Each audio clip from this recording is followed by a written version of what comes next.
మేడ్చల్ జిల్లా ఘట్కేసర్ మండలంలోని Kachavani సింగారంలో Hydraa action smart చేసింది.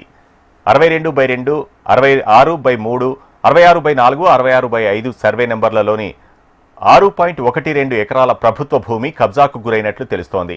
నల్లమల్లారెడ్డి విద్యాసంస్థల చైర్మన్ నల్లమల్లారెడ్డి ఈ భూమిని కబ్జా చేసినట్లు ఆరోపణలున్నాయి. 1985లో ఇదే భూమిలో కొంత భాగాన్ని లేఅవుట్ చేసి పలువురికి అమ్మి సొమ్ము చేసుకున్నట్లు నల్లమల్లారెడ్డిపై అభియోగాలున్నాయి. సుమారు 60 ప్లాట్లలో పలువురు ఇళ్లు నిర్మించుకోగా మరికొందరు కొనుగోలుదారులు ప్లాట్లుగానే ఉంచుకున్నారు. ఇప్పుడు కబ్జా చేసినట్లు ఆరోపిస్తున్న ప్రభుత్వ భూమిని తన విద్యా సంస్థల కోసం ఇవ్వాలంటూ రెగ్యులరైజ్ కోసం నల్లమల్లారెడ్డి ప్రయత్నాలు జరుపుతున్నట్లు తెలుస్తోంది.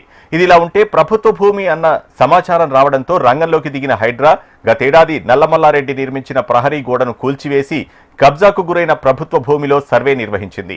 6.12 ఎకరాల ప్రభుత్వ భూమిని స్వాధీనం చేసుకుని చుట్టూ ఫెన్సింగ్ వేస్తోంది. దీంతో ప్లాట్ల కొనుగోలుదారులు అయోమయంలో పడ్డారు.